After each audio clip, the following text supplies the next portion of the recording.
civil war has been raging for over 13 years, but a sudden shift in power is rapidly unfolding, one that could change everything for the country, but also the region in unprecedented times as it is.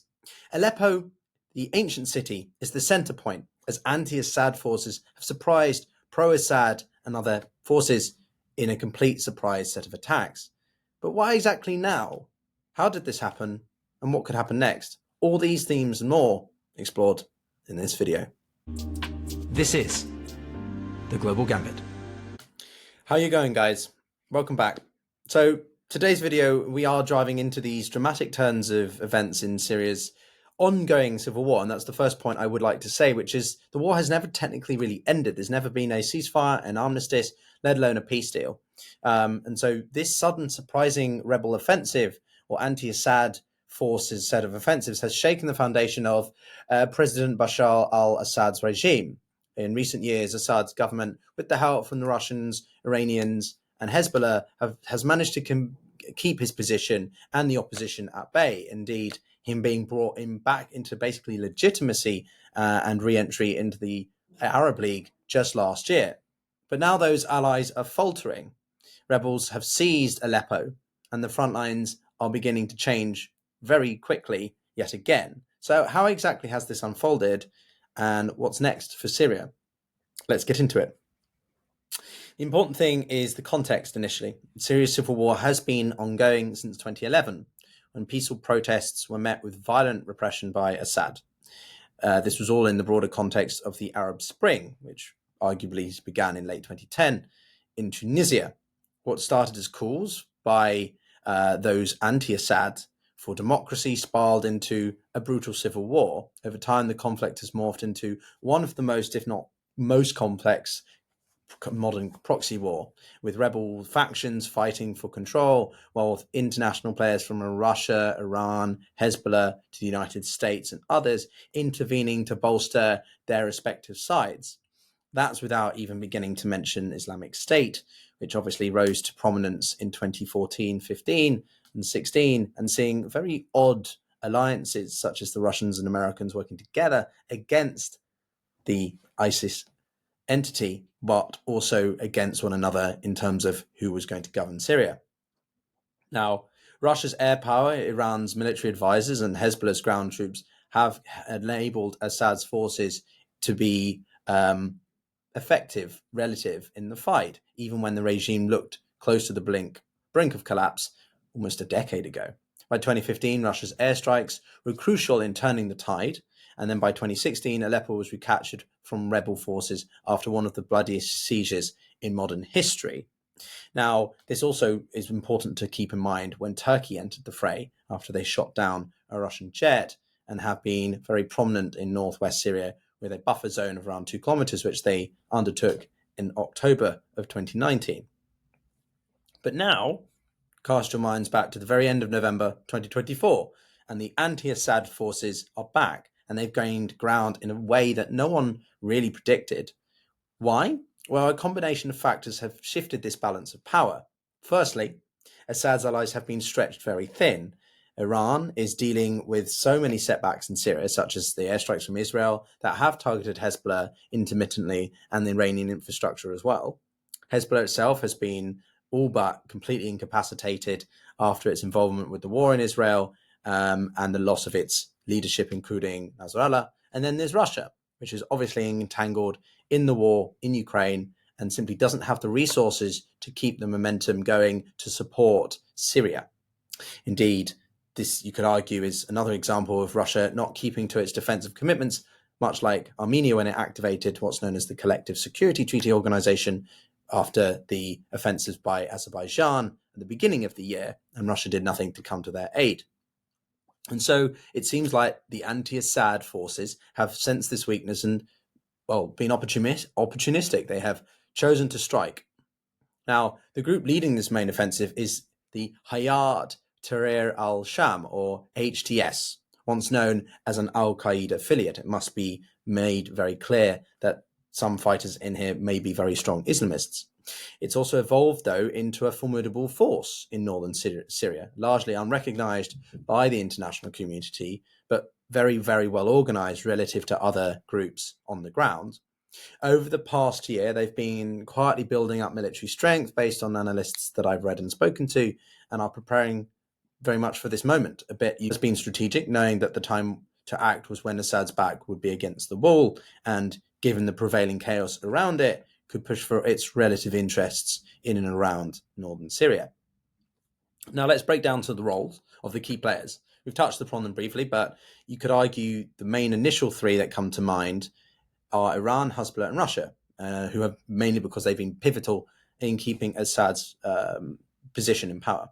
However, each of these are facing their major challenges, all of them respective in their own, shall we say, near abroads, and what you could argue are their real strategic interests.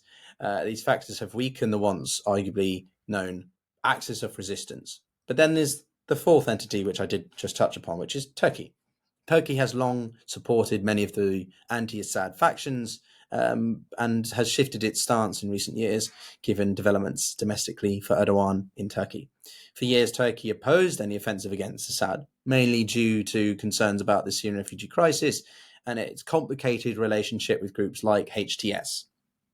But there have been recent shifts that suggest Turkey may actually be open to backing this offensive, and we have seen images and stills of Turkish flags on the citadel of Aleppo, one of the major strategic points within the city that the rebels took over the weekend.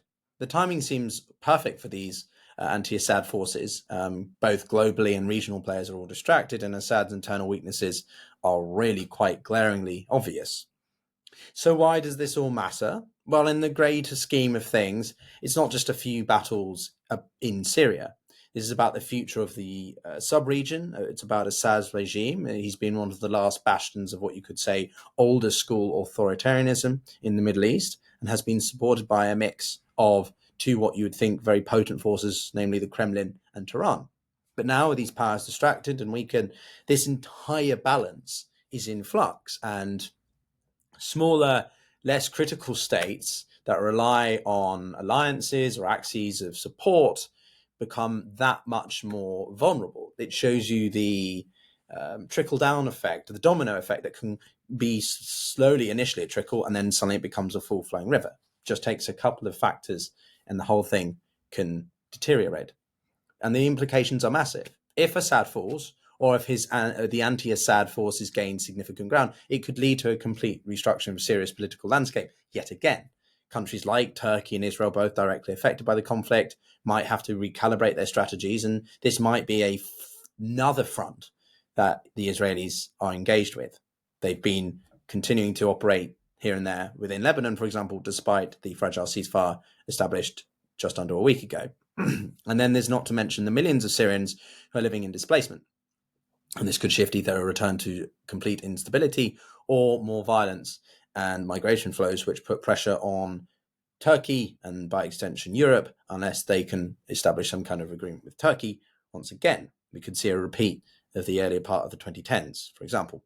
So what could happen next? Well, that's one of the scenarios. We see a humanitarian fallout and a huge displacement of people from around Syria, but this time in a region which is much more restrictive than it was already before, given the situation in the past year and a bit of Israel's operations, and also the unwillingness for them to take in people from, say, Palestine. So would neighboring countries like Jordan, Lebanon, doesn't have the capacity to take in Syrian refugees. But then Iraq is going to be at risk as well. And Iran, without its ability to command its proxies, is going to be seeing a lot of these smaller countries struggling as well. There will be no key central points of power.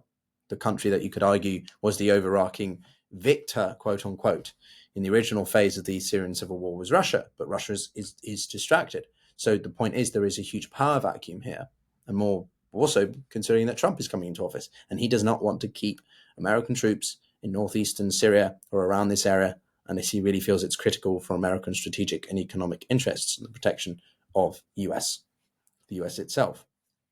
So while the rebels and the anti-Assad forces have made huge strides, they're going to still be up against a significant amount of unknowns, including, though, a country's military forces, which, while not maybe very well trained, are still capable of putting up some resistance. And whilst Russia is not able to be as committed in many ways, it could still conduct airstrikes here and there, which the rebels, the anti-Assad forces, don't have much answers for. And with the rebels, they could gather support from Turkey, and this could lead to other regional pairs who continue to push back. So this is arguably a complete definition of a state in flux, a situation in flux. Beneficiaries likely to be Turkey, given that they don't have themselves too involved in too many other areas at the moment. And could they see this as an opportunity to expand directly into Syria? Could you see annexation? Could you see them simply just directly trying to install some kind of puppet entity in the north to take on and balance out against the failing government in Damascus? Ultimately, Israel will limit how much it gets involved, but they could try to do what they can to limit its spillover effects into Israel. Saudi Arabia, could they take any actions to try to support the situation, given that they have done not as much to support Palestinian causes? Seems unlikely.